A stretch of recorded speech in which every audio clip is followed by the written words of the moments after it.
Dr. Ooi Sun, Senior Fellow with the Singapore Institute of International Affairs, and he joins us this morning from Kuala Lumpur. Good morning, Dr. O. Before this election, Pakatan Harapan Chairman Anwar Ibrahim tried 4 times in the last 3 years to be Prime Minister but failed. Now he says he has the support to form a simple majority without naming partners. Do you think his time has finally come, and who do you think he's working with?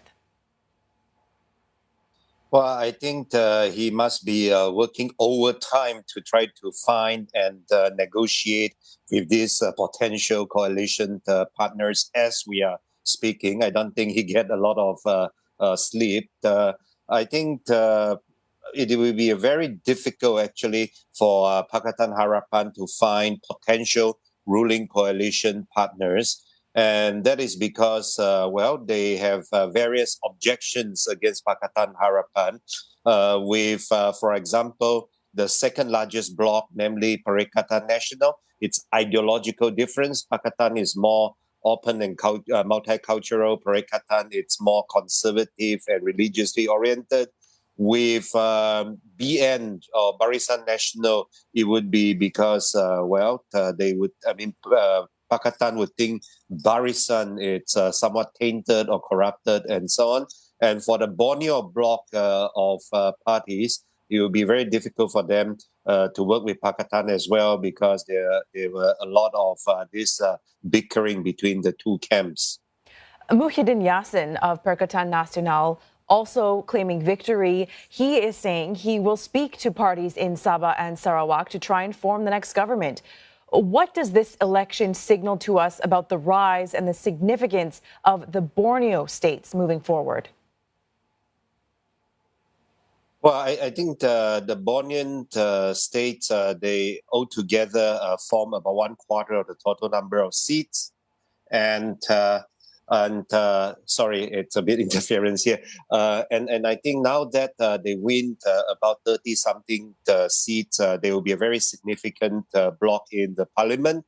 Whichever side they go with, that side it's likely to form the ruling coalition. I think perhaps they are more willing to go with Muhyiddin Yassin or his Perikatan Nasional. A corruption-plagued Barisan Nasional recorded the largest defeat in its history, losing ground in traditional strongholds. UMNO battered in this election. Dr. O, do you think their strategy to call early polls backfired? I think they called the polls indeed too late. If they were to call the polls right after the Johor state election, which saw their overwhelming win, then perhaps they could ride on the Johor win to a national win. But more than half a year later, during this rainy season, and when more scandals were being dug out, which sort of implicated a number of leaders in Barisan Nasional, I think perhaps the voters had second thoughts. But these same voters which have second thoughts about Barisan Nasional, they also would not vote for Pakatan Harapan because they thought that Pakatan Harapan was too liberal for them. So instead, they voted for Perikatan Nasional or Muhyiddin's coalition. Let's linger on UMNO for a moment. Many are calling for new leaders within UMNO. Do you think that's enough? How much retooling does it need to remain relevant?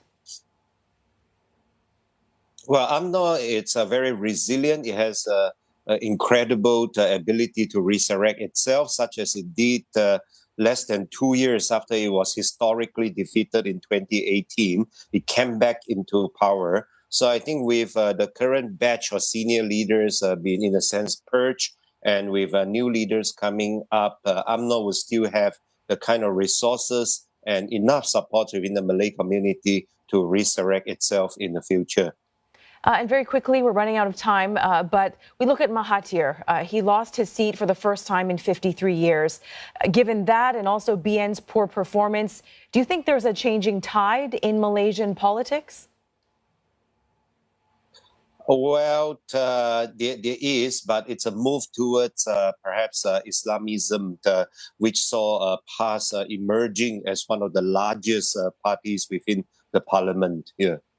All right, Dr. Oh, thank you very much. I know you only got 2.5 hours of sleep.